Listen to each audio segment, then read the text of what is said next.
ეკონომიკის და მდგრადი განვითარების სამინისტროს ინფრასტრუქტურის და რეგიონალური მართვის უწყების ანგარიშები პრეზიდენტს მიხეილ სააკაშვილმა, ვერა-ქობალიასა და რამაზ ნიკოლაიშვილის სამინისტროების კოლეგიების გაფართოებულ შემადგენლობებთან შეხვედრაზე ახალი პროექტების განხორციელების შესახებ ინფორმაცია მოისმინა. მესტიის აეროპორტი, ქობულეთის, სამტრედია, ზესტაფონის ავტოტრასა, რიკოთის გვირაბი, რკინიგზის მშენებლობა სამცხე-ჯავახეთში და სხვა ინფრასტრუქტურული, ეკონომიკური და ტურისტული პროექტები.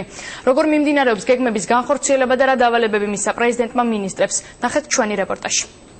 ეკრანზე შეიძლება გამოჩნდეს როგორც სურათი, მაგრამ რეალურად პირდაპირი ჩართვაა. ეს არის პირდაპირი ტრანსლაცია მესტიიდან, როგორ მიმდინარეობს აეროპორტის მშენებლობა სვანეთში. ვერა-ქობალია მიხეილ სააკაშვილს კადრები პირდაპირ ეთერში ეკონომიკის სამინისტროში გამართული შეხვედრის დროს აჩვენა. მშენებლობა უკვე დაიწყო, საფუძველი უკვე დადებულია საძირკველი და დეკემბრის ბოლოს უკვე როგორც ასაფრენი ზოლი, ისევე რო წარმოვიდგინოთ, ასაფრენი ზოლი არის აი აქედან მარჯვნივ, აქ იქნება თვითონ დაждდება ამ ზოლზე დატრიალდება და ეს არის სადგური თვითონ.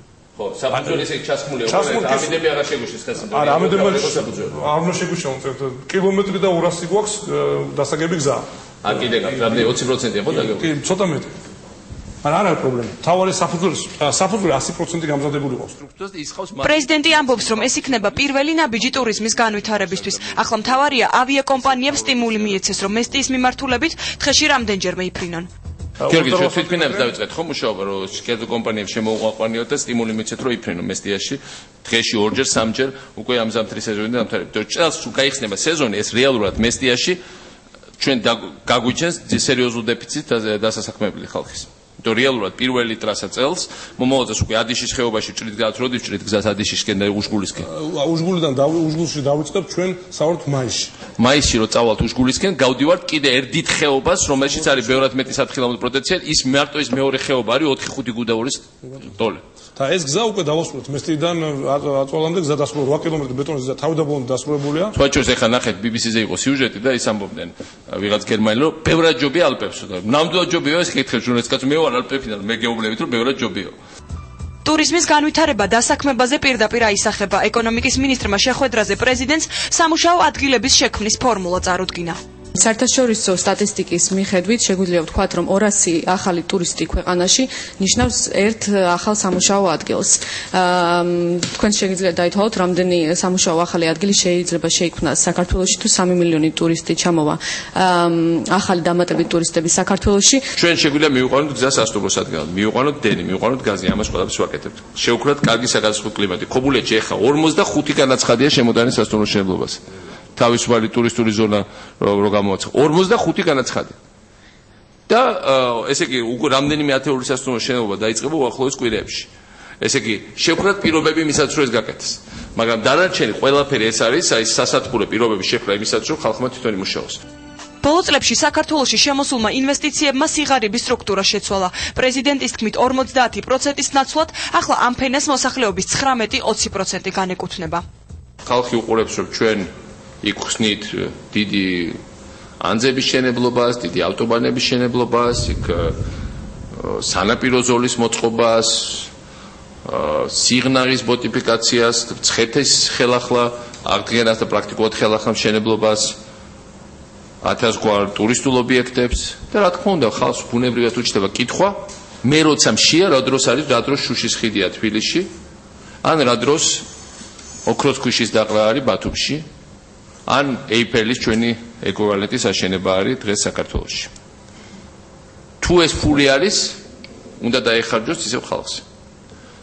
და ეს არის მთავარი, რაც ჩვენ უნდა ყველამ გავიაზროთ, რომ საბოლოო ჯამში ჩვენი ყველა ინვესტიცია, ჩვენი ყველა ჩადებული ფული, ეს არის ფული ჩადებული იმაზე, რომ ხვალ-ხვალის მეტი ფული. რა თქმა უნდა, დღეს თუ გვაქვს სიტყვაზე თავისუფალი 100 მილიონი, ჩვენ შეგვიძლია 100 მილიონი ავიღოთ და მთლიანად ყველაზე გაჭირვებულებს დაურიგოთ. დამატებით იმისა, რაც ისინი იღებენ. მაგრამ ეს შეიძლება ზუსტად 2 თვეში.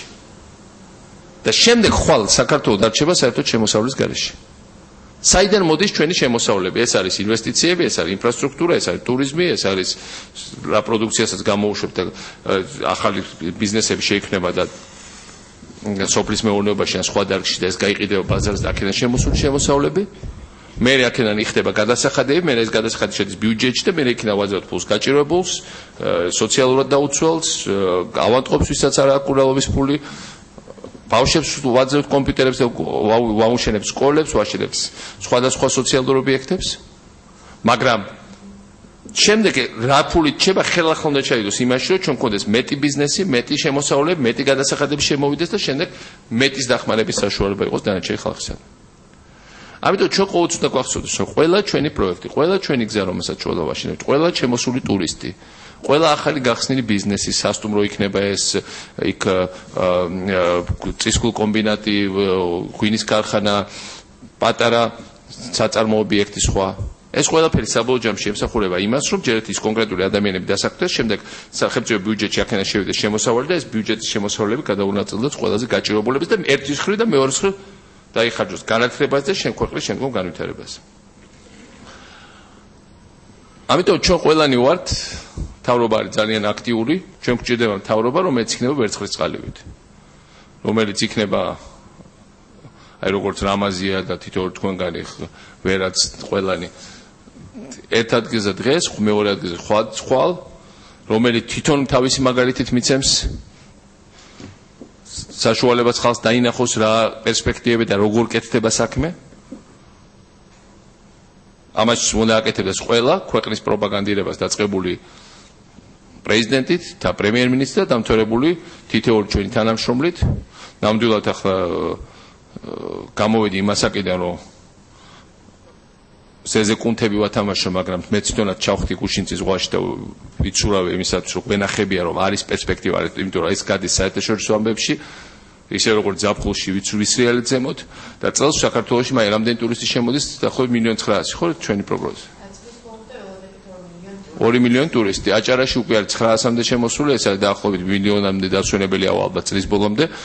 წარმოუდგენლად, ეხლა მე მინდა ვთქვა, რომ 2 მილიონი ტურისტი შარშანამდენ ყოდა?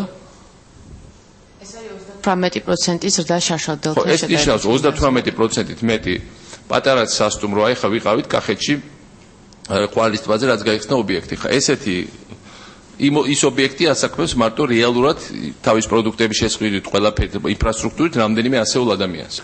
შეხვედრაზე პრეზიდენტმა მიმდინარე სამუშაოების შესახებ ანგარიში რეგიონული განვითარებისა და ინფრასტრუქტურის მინისტრისგანაც მოისმინა. ყველაზე სტრატეგიული მშენებლობა, რომელიც ახლა ხორციელდება, სამცხე-ჯავახეთში რკინიგზის მაგისტრალია.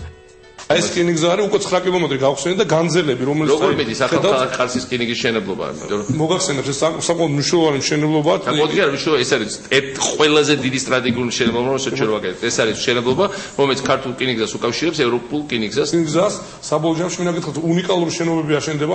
აქაც მეერის პროექტი გამოვიყენეთ ჩვენ, სადგურის პროექტი, უნიკალური სადგური ევროპაში, ასეთი დიდი სადგური, მე ვგულს რომ ტექნიკური რამდენი მილიონი ხდება? დაახლოებით უჯდება აზერბაიჯანის ხარს ისაფინანსებს ამ პროექტს 265 მილიონი. ეს არის 265 მილიონი დოლარი ჩადებული საქართველოს ეკონომიკაში, ესე იგი საქართველოს კეთილდღეობაში. მოგახსენებთ, აქაც 70% უკვე პირობად ჩავოდეთ კონტრაქტში, 70 იქნება ადგილობრივი მოსახლეობა. პირველი 9 კილომეტრი გზის უკვე გავხსენდა, მან მოძრაობს ტვირთები, მინდა გითხრათ, რომ ამ რკინიგზაზე დღეს რომ იმოძრავონ ტვირთებმა 11 საათია საჭირო და ჩვენ ჩამოვიყვანთ ამას 2011 წლის ბოლოს 4 საათზე და უკვე 2012-ში 3 საათზე. ამიტომ სერიოზული ტემპებით მიდის მუშაობა და აქაც მიმეჩნია, რომ ძალიან მნიშვნელოვანია, რომ განძელები, ესე იგი წარმოგიდგენთ, მთელი გზა ამ რკინიგზის სიგრძე არის 255 კილომეტრი და ყველა განძელი, რომელიც საჭირო იქნება ამ გზაზე დამზადდება ქართულ წარმოებაში. ეს რას ნიშნავს? სერიოზული შემოსავალი. ჩვენ რომ ავიღოთ ამ დაახლოებით ვარაუდობთ, რომ ამ გზის ღირებულების 70% მთლიან საქართველოში დარჩება, რაც თავისთავად 3000 განსხვავებაა და ამ გზით ჩვენი პროდუქცია გავა ექსპორტზე თელ ევროპაში. კიდევ რკინიგზის ვაგონებს დაიტვირთება და ალტერნატივა ხდება ზღვის პორტების, რომელიც დღეს უკვე ძალიან გადატვირთულია თუ არ გაფართოვდა. ესე იგი აზიის გადამზიდვების წინაპირობა გვაქვს, როგორც კი ექსპლუატაციაში გავუშვებთ რკინიგზას, მთელი ტვირთები ჩინეთიდან, აზიიდან ამ გზის საშუალებით იმოძრავებენ პირდაპირ პორტებში. ამიტომ თავის პოლიტიკურ მნიშვნელობით სინამდვილეში ეს ნავთობსადენზე 10-ჯერ მეტი პროექტია, ამიტომ რეალურად ძირითადად ნავთობი არის ერთი ნაწილი ტვირთები. ყველაფერი დანარჩენს, რასაც მოიხმარს ევროპა, ჩინეთიდან, უმეტესად ჩინეთიდან, შუა აზიის ქვეყნებიდან წამოვა ამ გზით ევროპაში. მარტო ამ რკინიგზაზე დასაქმებული არის 3400 კაცი ახლა. რაც მომდევნო წელს ჩვენ ვარაუდობთ, რომ თანხა უფრო მეტი დაიხარჯება, ესე იგი უფრო მეტ ადამიანს გაუჩნდება მუშაობის საშუალება.